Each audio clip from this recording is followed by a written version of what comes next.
जय हिंद दोस्तों, आप सभी का स्वागत है आपके अपने YouTube चैनल पर। दोस्तों, आप लोगों ने जो डॉक्टर राम मनोहर लोहिया अवध विश्वविद्यालय के माध्यम से LLB का, LLM का, बी फार्मा, डी फार्मा और एमएड का आप लोगों ने जो पेपर 17 जुलाई 2026 को दिया था, उसका रिजल्ट भी जारी हो गया है, मेरिट लिस्ट भी जारी हो गया है।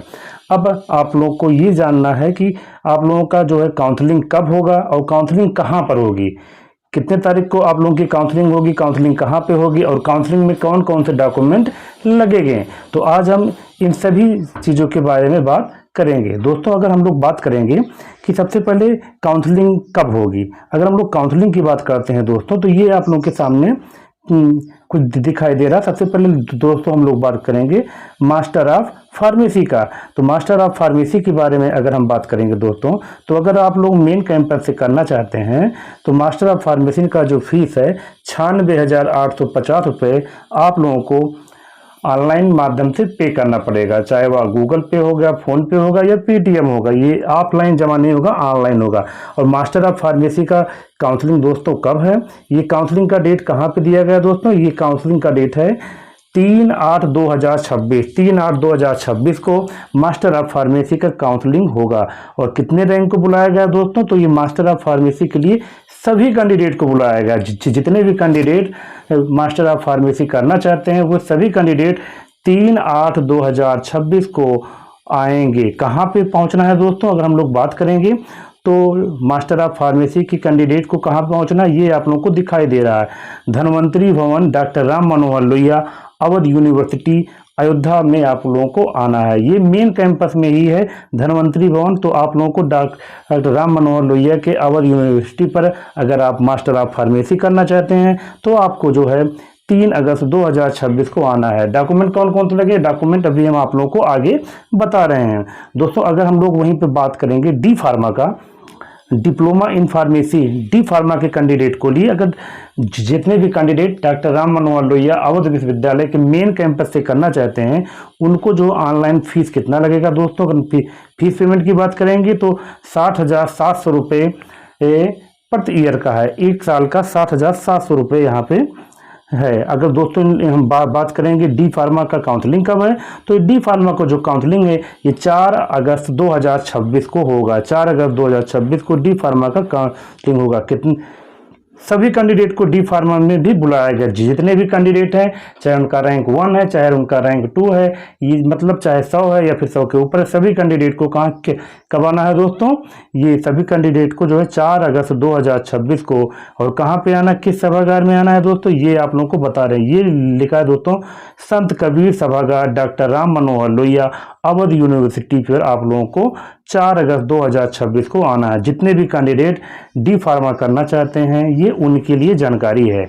अगर दोस्तों वहीं पे हम बात करेंगे bachelor of pharmacy B pharma के कैंडिडेटों को, तो अगर जो भी कैंडिडेट राम मनोहर लोहिया के मेन कैंपस से बी फार्मा करना चाहते हैं उनका एक साल का फीस 76,850 रुपये ऑनलाइन पेमेंट करने पड़ेंगे। दोस्तों, उनका बी फार्मा का जो काउंसलिंग होगा वो 5 अगस्त 2026 को है। 5 अगस्त 2026 को काउंसलिंग है।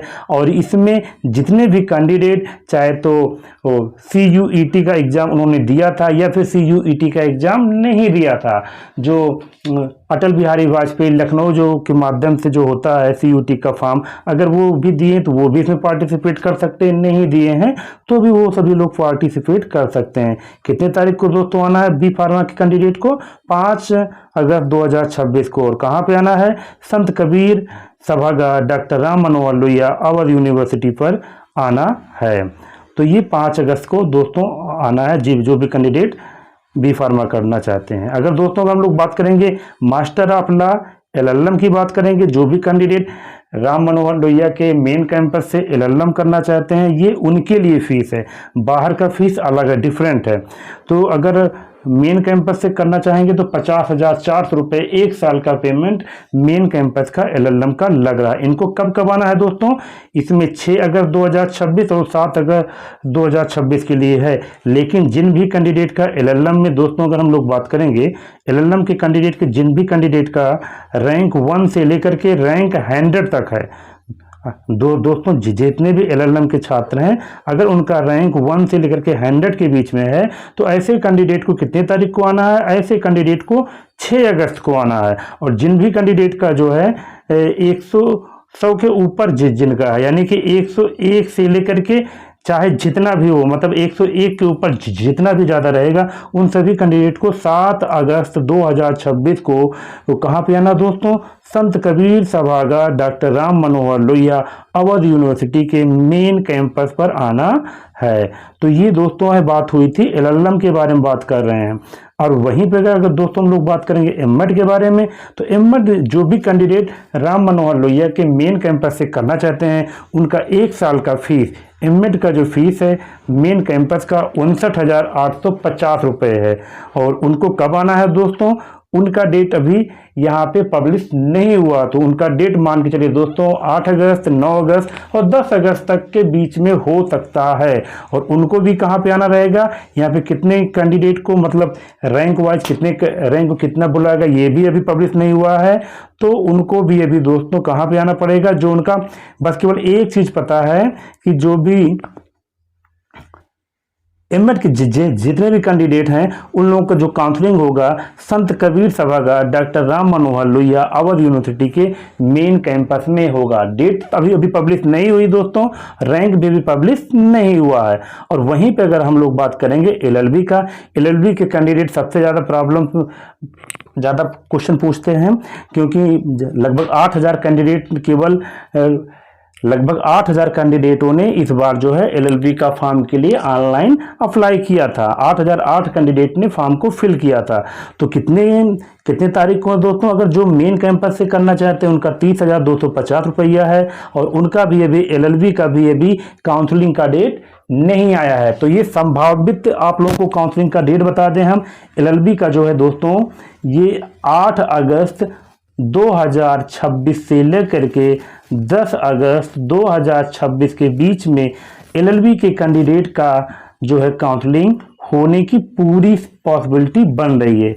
जहां तक कि शेड्यूल की बात है दोस्तों, शेड्यूल 1 या 2 दिन में आप लोगों का पब्लिश हो जाएगा। तो यहाँ पे मेरिट लिस्ट भी यहाँ पे जारी नहीं है कि एलएलबी के कितने कैंडिडेट को कितने समय पर आना है।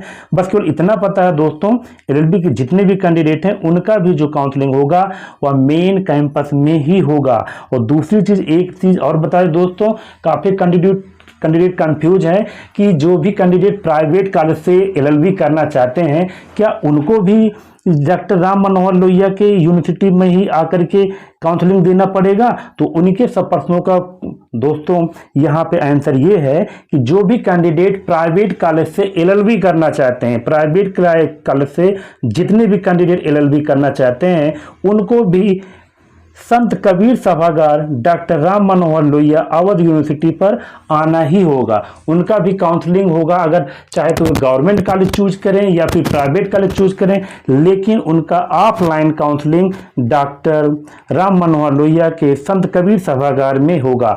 डेट अभी कब नहीं आया है दोस्तों, डेट आपको हम बता दें 8 अगस्त से लेकर के 10 अगस्त के बीच में आप लोगों की काउंसलिंग होगी। तो दोस्तों अब हम लोग बात करेंगे यहाँ पे डॉक्यूमेंट कौन कौन से लगेंगे। अगर हम लोग दोस्तों बात करेंगे डॉक्यूमेंट का, तो डॉक्यूमेंट में बात करेंगे दोस्तों कौन कौन से डॉक्यूमेंट यहाँ पे लगेंगे। अगर हम बात करेंगे दोस्तों डॉक्यूमेंट की, अगर दोस्तों हाँ, यहाँ पे दोस्तों हम लोग देखेंगे माइग्रेशन सर्टिफिकेट लगेगा। माइग्रेशन सर्टिफिकेट सभी कैंडिडेट का नहीं लगेगा। माइग्रेशन सर्टिफिकेट केवल उन्हीं कैंडिडेट का लगेगा जो कैंडिडेट डॉक्टर राम मनोहर लोहिया में बीए बीएससी बीकॉम नहीं किए, किसी अदर यूनिवर्सिटी से आ रहे हैं।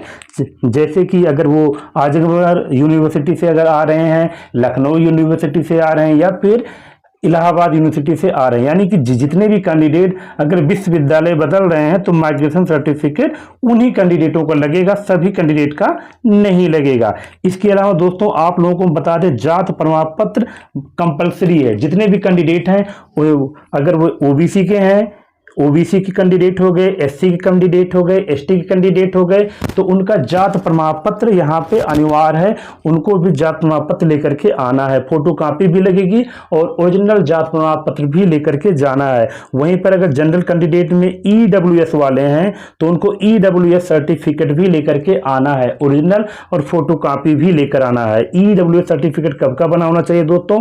उनका 1 अप्रैल 2026 के बाद का ईडब्ल्यूएस सर्टिफिकेट बनना होना चाहिए। और ओबीसी, एससी और एसटी वालों का जो जात प्रमाण पत्र है वो अगर पुराना भी अगर आपके पास जात प्रमाण पत्र है तो वो चल जाएगा। बाउंडेशन केवल ईडब्ल्यूएस सर्टिफिकेट वालों के लिए है, उनका ईडब्ल्यूएस सर्टिफिकेट 1 अप्रैल 2026 के बाद का बना होना चाहिए।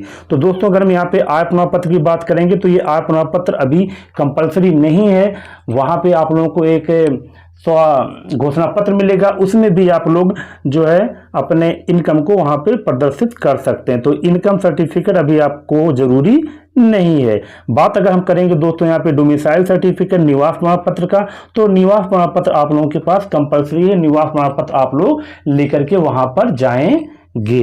अगर वहीं पर दोस्तों हम लोग बात करेंगे आधार कार्ड का, तो आधार कार्ड भी आप लोगों को लेकर के जाना है। अगर आपके पास आधार कार्ड नहीं है तो आप लोग वोटर आईडी, पैन कार्ड या ड्राइविंग लाइसेंस या फिर कोई अदर वैलिड डॉक्यूमेंट आप लोग लेकर जाएंगे जिसमें आपका फोटो और अन्य पहचान संबंधी चीजें दी रही हो। और वहीं पर अगर हम लोग बात करेंगे दोस्तों, रिसेंटली हाल ही में फोटो खींची गई फोटो 3 महीने से कम होना चाहिए, मतलब जो आप लोगों की फोटो रहेगी वो अभी लेटेस्ट फोटो होना चाहिए, ज़्यादा पुरानी फोटो नहीं लगेगी। कितनी फोटो लगेगी दोस्तों?